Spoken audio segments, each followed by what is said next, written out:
हम शुरू करते हैं भारतीय पॉलिटी में प्रस्तावना या उद्देशिका का टॉपिक। क्वेश्चन नंबर 1, भारतीय संविधान की उद्देशिका का स्रोत पंडित नेहरू द्वारा संविधान सभा में कब प्रस्तुत किया गया? 13 दिसंबर 1946 को। संविधान सभा ने 22 जनवरी 1947 को उद्देश्य प्रस्ताव स्वीकृत किया और संविधान सभा की प्रस्तावना में निहित भावनाएं ऑस्ट्रेलिया से ली गई है। क्वेश्चन नंबर 2, 42वें संविधान संशोधन अधिनियम 1977 द्वारा उद्देशिका में संशोधन कर छठे पैरा में कौन सा शब्द जोड़ा गया था? अखंडता शब्द जोड़ा गया था। 42वें संविधान संशोधन 1977 द्वारा प्रथम पैरा में समाजवादी और पंथ निरपेक्ष और छठा पैरा में अखंडता शब्द जोड़ा गया। क्वेश्चन नंबर 3, किस मामले में कहा गया कि उद्देशिका संविधान निर्माताओं के विचारों को जानने की कुंजी है? इनवरी बेरुवारी 1960 के अंदर। इंद्री बेरुबारी मामले में उद्देशिका संविधान का अभिन्न अंग नहीं है, यह केवल संविधान निर्माताओं के विचारों को जानने की कुंजी है। क्वेश्चन नंबर 4, केशवानंद भारती बनाम केरल राज्य में उद्देशिका के लिए क्या निर्णय लिया गया? इसमें निर्णय लिया गया कि उद्देशिका संविधान का अभिन्न अंग है। केशवानंद मामले के अनुसार उद्देशिका संविधान का अभिन्न अंग माना गया। उद्देशिका में संशोधन किया जा सकता है लेकिन मूल ढांचे को परिवर्तन नहीं किया जा सकता। संविधान के निर्वचन में उद्देशिका का बड़ा महत्व है और उद्देशिका न्याय योग्य नहीं है, अर्थात इसके आधार पर कोई निर्णय नहीं दिया जा सकता। क्वेश्चन नंबर 5, न्यायमूर्ति हिदायतुल्लाह ने गोलकनाथ बनाम पंजाब राज्य के प्रकरण में किसको संविधान की मूल आत्मा कहा है? उद्देशिका को। जबकि डॉक्टर भीमराव अम्बेडकर के अनुसार संविधान की आत्मा संवैधानिक उपचारों का अधिकार को माना गया है। क्वेश्चन नंबर 6, किसने उद्देशिका को राजनीतिक जन्मपत्री कहा है? ये कहा है के मुंशी ने।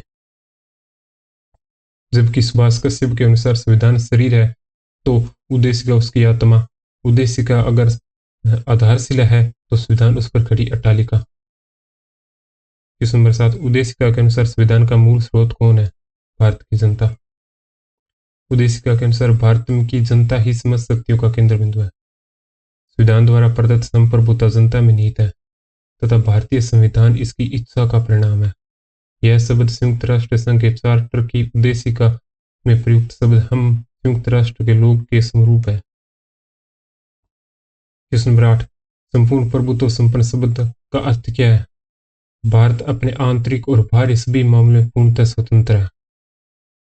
क्वेश्चन नंबर 9, विश्व का प्रथम पंथ निरपेक्ष राष्ट्र कौन है? संयुक्त राज्य अमेरिका। क्वेश्चन नंबर 10, किसके अनुसार लोकतंत्रात्मक शासन जनता के लिए जनता द्वारा स्थापित शासन है? अब्राहम लिंकन द्वारा। भारत की जनता अपने द्वारा निर्वाचित प्रतिनिधियों के माध्यम से शासन चलाती है। इसे अप्रत्यक्ष लोकतंत्रात्मक प्रणाली या प्रतिनिधि प्रणाली भी कहा जाता है। क्वेश्चन नंबर 11, भारत एक गणतंत्र है, इसका अर्थ है भारत का राष्ट्राध्यक्ष निर्वाचित है। क्वेश्चन नंबर 12, संविधान की प्रस्तावना ने अपने नागरिकों को कौन कौन से न्याय सुनिश्चित करता है? सामाजिक, आर्थिक, राजनीतिक। क्वेश्चन नंबर 13, संविधान की प्रस्तावना में अपने नागरिकों को कितनी स्वतंत्रता प्रदान करता है? 5, विचार, अभिव्यक्ति, विश्वास, धर्म और उपासना की स्वतंत्रता। क्वेश्चन नंबर 14, भारत का संविधान कौन कौन सी समानता प्रदान करता है? प्रतिष्ठा व अवसर की समानता। क्वेश्चन नंबर 15, भारतीय संविधान कब अंगीकृत, अधिनियम और आत्मार्पित किया गया?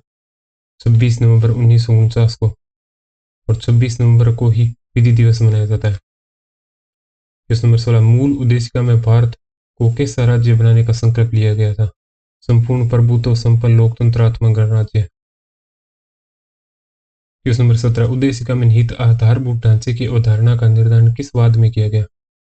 केशवानंद भारती बनाम केरल राज्यवाद। क्वेश्चन नंबर 18, उद्देशिका के अनुसार भारत के शासन की स्रोत सत्ता किस में निहित है? भारत की जनता में। क्वेश्चन नंबर 19, भारत के संदर्भ में धर्मनिरपेक्षता का सही भाव क्या है? भारत में राज्य का कोई धर्म नहीं है। क्वेश्चन नंबर 20, भारतीय संविधान की प्रस्तावना में वर्णित उद्देश्यों व आदर्शों की व्याख्या संविधान में कहाँ की गई है? मूल अधिकार में, नीति निर्देशक तत्व में और मूल कर्तव्य में। क्वेश्चन नंबर 21, संविधान की उद्देशिका में अब तक कितनी बार संशोधन किया गया है? 1 बार। 42वें संविधान संशोधन 1977 द्वारा प्रदत्त समाजवादी और पंथ निरपेक्ष प्रथम पैरा में और अखंडता छठा पैरा में।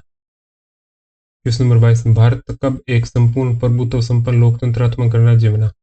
26 जनवरी 1950 को। क्वेश्चन नंबर 23, भारतीय संविधान किसके द्वारा अंगीकृत किया गया? भारत की जनता द्वारा। क्वेश्चन नंबर 24, किस वाद में पंथ निरपेक्ष को संविधान का आधारभूत ढांचा घोषित किया है? S.R. बोम्बैया बनाम भारत संघवाद में। क्वेश्चन नंबर 25, भारत में संप्रभु कौन है? भारत के लोग। प्रस्तावना में हम भारत के लोग शब्द से शुरू होती है, इसलिए भारत के लोग ही संप्रभु है। क्वेश्चन नंबर 26, भारत में लौकिक सार्वभौमिकता है क्योंकि संविधान की प्रस्तावना आरंभ होती है हम भारत के लोग शब्द से। क्वेश्चन नंबर 27, भारतीय गणतंत्र की 26 नवंबर 1950 को सही संवैधानिक वस्तु स्थिति क्या थी जब संविधान लागू किया गया था? संपूर्ण प्रभुत्व संपन्न लोकतंत्रात्मक गणराज्य। क्वेश्चन नंबर 28, निम्नलिखित शब्दों में से कौन सा शब्द 1975 में भारतीय संविधान की प्रस्तावना में सम्मिलित नहीं था? अखंडता नहीं था। ये 42वें संविधान संशोधन 1976 द्वारा जोड़ा गया था। क्वेश्चन नंबर 29, निम्नलिखित में से कौन सा शब्द भारत की संविधान की उद्देशिका में नहीं है? लोक कल्याण नहीं है। क्वेश्चन नंबर 30, निम्नलिखित में से कौन सा राज्य का सबसे महत्वपूर्ण तत्व है? संप्रभुता। क्वेश्चन नंबर 31, भारतीय संविधान की प्रस्तावना में निम्नलिखित में से किस स्वतंत्रता का वर्णन नहीं है? यह आर्थिक स्वतंत्रता का वर्णन नहीं है। क्वेश्चन नंबर 32, निम्नलिखित में से कौन भारत को धर्मनिरपेक्ष राज्य वर्णित करता है? यह कहता है संविधान की प्रस्तावना। क्वेश्चन नंबर 33, समाजवादी तथा धर्मनिरपेक्ष शब्द संविधान की प्रस्तावना में सम्मिलित किए गए थे 42वें संविधान संशोधन के तहत जो 1976 में हुआ था, जिसमें समाजवादी, पंथ निरपेक्ष और अखंडता 3 शब्द जोड़े गए थे। क्वेश्चन नंबर 34, सभी व्यक्ति पूर्णतः और समान रूप से मानव है, यह सिद्धांत जाना जाता है सार्वभौमिकता का। क्वेश्चन नंबर 35, उद्देशिका का विचार किस देश से लिया गया है? अमेरिका से। क्वेश्चन नंबर 36, प्रस्तावना की भाषा किस देश से लिया गया है? ऑस्ट्रेलिया से। भारतीय संविधान के स्रोत देखते हैं। ब्रिटेन से लिया गया संसदीय शासन पद्धति, लोकसभा के प्रति मंत्रिमंडल का सामूहिक उत्तरदायित्व जो अनुच्छेद 75(3) में दिया गया है, राष्ट्र के प्रधान के रूप में राष्ट्रपति की औपचारिक प्रधानता और वास्तविक शक्तियां मंत्रिमंडल में निहित होना, एकल न्याय प्रणाली, विधि निर्माण की प्रक्रिया, विधि का शासन, एकल नागरिकता, विधायिका के सदस्यों के विशेष अधिकार एवं उन्मुक्तियां, संसद एवं विधानमंडलों की प्रक्रिया, ये है ब्रिटेन से लिए गया। आयरलैंड के संविधान जो 1937 में बना, राज्य के नीति निर्देशक तत्व, साहित्य, कला, विज्ञान, समाज सेवा में योगदान के आधार पर राज्यसभा में कुल 12 सदस्यों को मनोनीत करता है, राष्ट्रपति करता है। ये किससे लिया गया? आयरलैंड से। राष्ट्रपति का निर्वाचक मंडल भी आयरलैंड से लिया गया।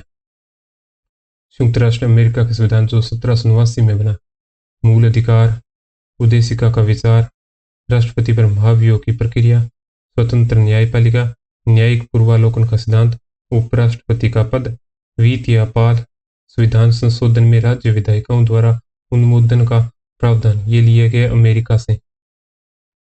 ऑस्ट्रेलिया के संविधान जो 1901 में बना, प्रस्तावना की भाषा, समवर्ती सूची, केंद्र राज्य सरकार और शक्तियों के विभाजन, ये लिए ऑस्ट्रेलिया से। कनाडा के संविधान से संघीय शासन प्रणाली, राज्यपाल द्वारा राष्ट्रपति के विचारनाथ विधेयक सुरक्षित रखना, सशक्त केंद्र और अपशिष्ट शक्तियों के सिद्धांत लिए गए कनाडा से।